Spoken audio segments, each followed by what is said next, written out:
ओम शांति। दूर देश से आने वाले सचखंड की स्थापना करने वाले शिव बाबा की 16 फरवरी 2022 की मुरली से होमवर्क। आज बाबा ने हमें बहुत ही प्यार से कहा कि तुम बच्चों की दिलवा जान से सेवा करने अभी बाबा आया है। तो पहले तो हम ये अनुभव करेंगे गहराई से कि भगवान मेरी दिलवा जान से सेवा कर रहा है, सिकवा प्रेम से सेवा कर रहा है। अगर कोई दिल से हमारी सेवा करता है, लौकिक में भी अगर कोई हमारी दिल से सेवा करता है तो हम उसके लिए कितना रिगार्ड, कितना प्यार रखते हैं। तो यहाँ तो खुद भगवान हमारी सेवा के लिए आया है, तो हमें भी उसकी सेवा का रिटर्न देना है। तो हमें सेवा का रिटर्न कैसे देंगे? हम जो वो सेवा कर रहा है उसको गहराई से अनुभव कर औरों को भी वो सेवा दिलवानी, उसको यही है उसके प्यार का रिटर्न, उसकी सेवा का रिटर्न। उसके जैसा बन जाना यही है उसकी सेवा का रिटर्न।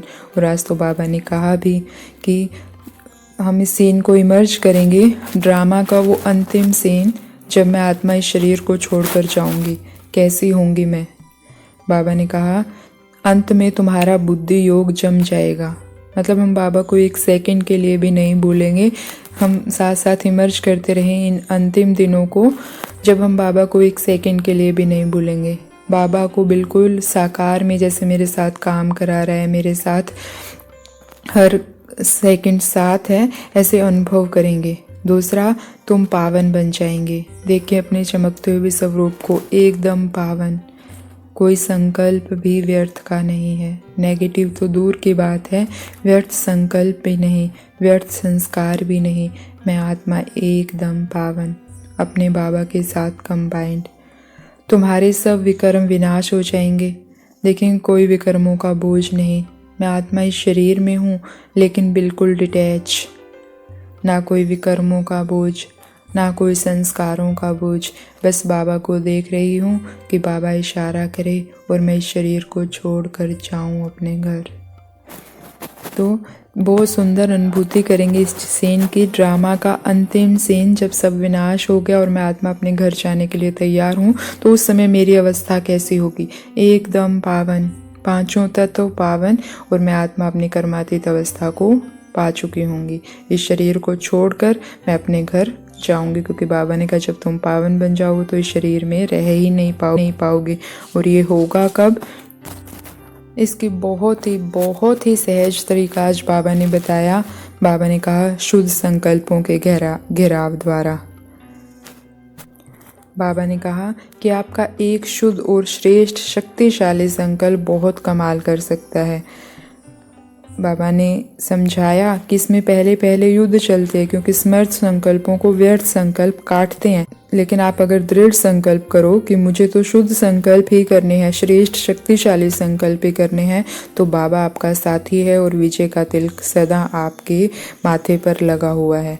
तो हम आज से ये होमवर्क तो सदा के लिए पक्का करेंगे कि मुझे शुद्ध शक्तिशाली श्रेष्ठ संकल्प करने हैं।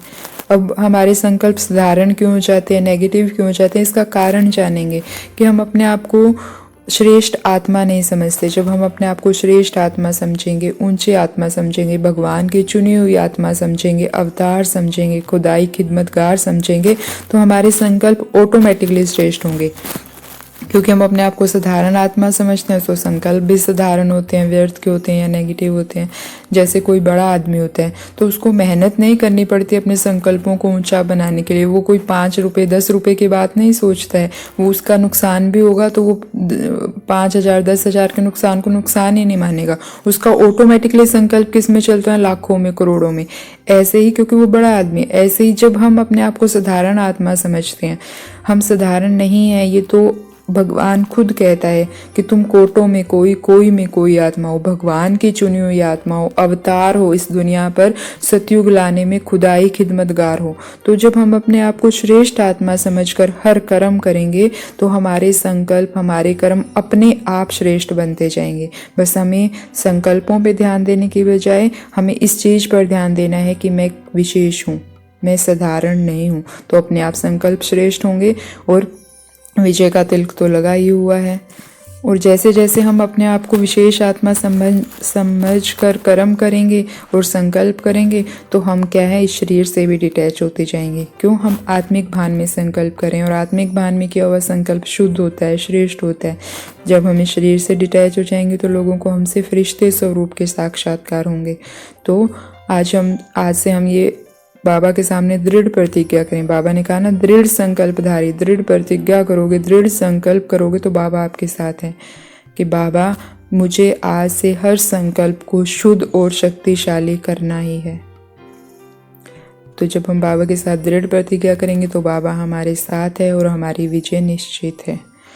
तो ऐसी शांत स्वरूप आत्माओं को ओम शांति। शुक्रिया मीठे बाबा, शुक्रिया।